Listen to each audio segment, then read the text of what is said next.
Big debate ప్రత్యేక చర్చ కార్యక్రమానికి స్వాగతం. ఇప్పటిదాకా జిహెచ్ఎంసీగా ఉన్నటువంటి ప్రాంతం మినీ తెలంగాణగా మారబోతుంది.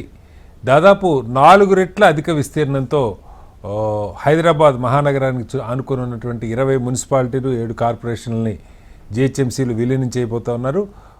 ఇప్పటిదాకా 8,000 కోట్లు ఉన్నటువంటి బడ్జెట్ 15,000 కోట్లకి చేరుతుందంటున్నారు. దాంతోపాటుగా జనాభా 1 కోటి పైగా ఉన్న మహానగరం ఇప్పుడు 2 కోట్ల జనాభాకి రీచ్ అవుతుంది. ప్రపంచంలోనే ఒక అతిపెద్ద నగరంగా హైదరాబాద్ మారబోతుందని చెప్తున్నారు.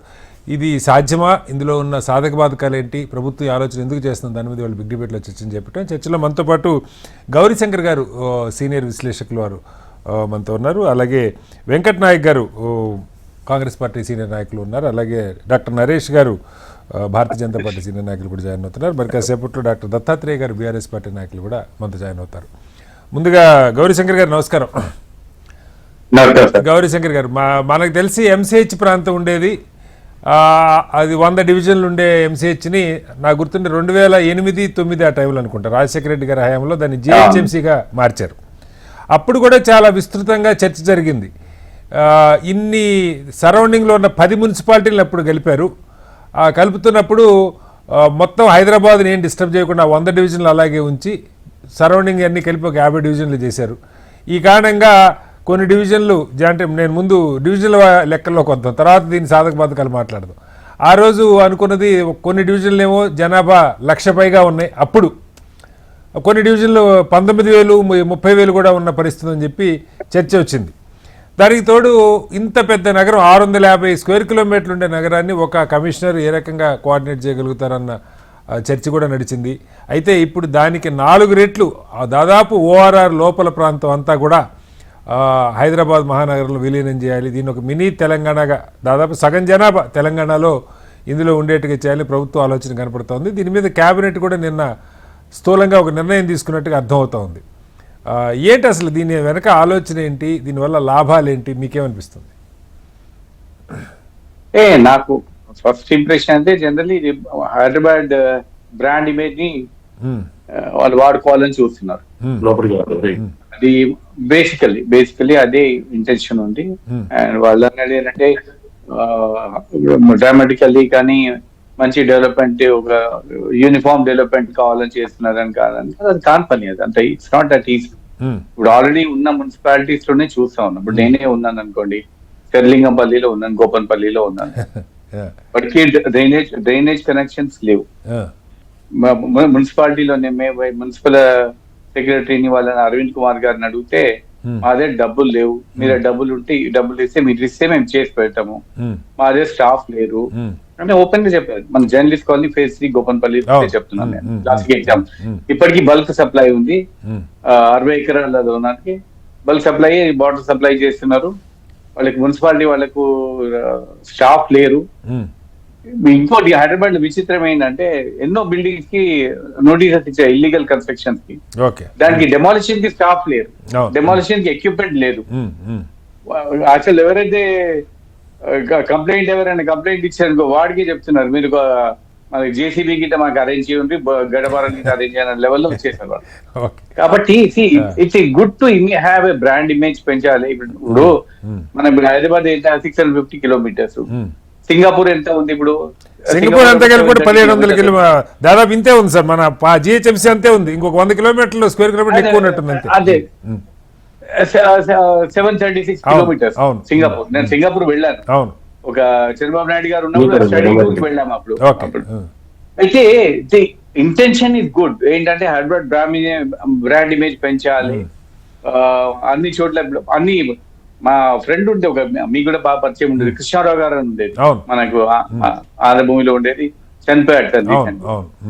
అయితే తను మాకు ఒక కథ చెప్పేది. వాళ్ళ చుట్టాలు ఎవరైనా ఫోన్ చేస్తే వాళ్ళ మా అబ్బాయి కూడా హైదరాబాద్ లో ఉన్నారని చెప్పేవాడు కృష్ణారావుకి.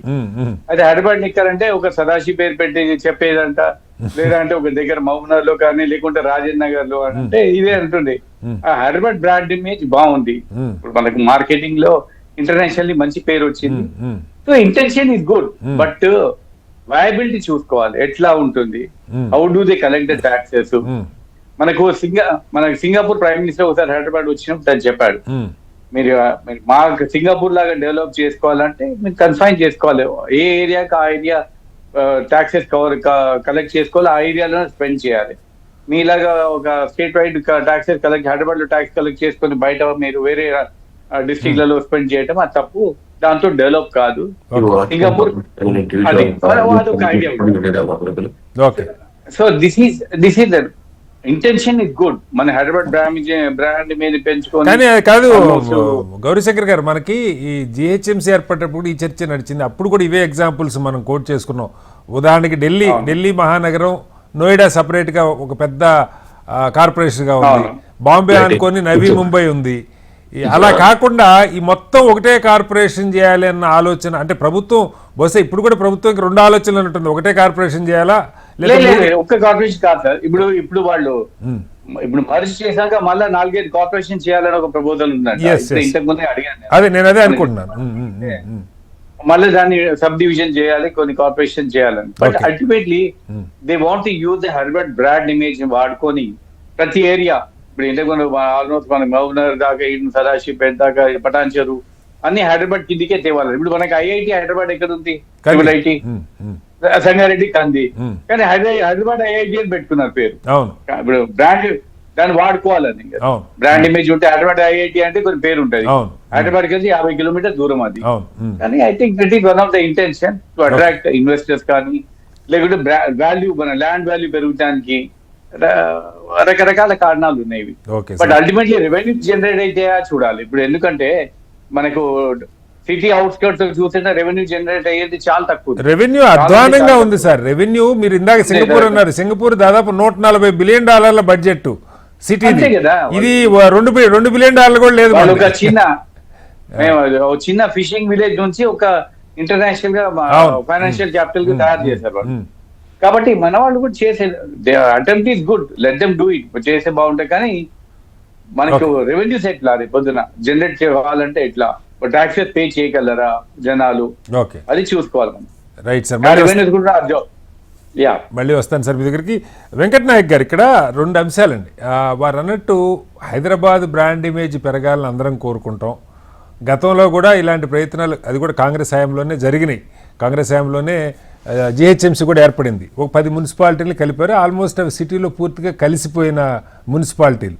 సరౌండింగ్ చుట్టూతో ఉన్న ఎల్బీ నగర్, ఉప్పల్ దగ్గర నుంచి మొదలు పెడితే రాజేంద్ర నగర్, శేర్లింగంపల్లి, కూకట్పల్లి, ఇట్లా అన్నీ కలిపి ఒక 10 మున్సిపాలిటీలు కలిపారు.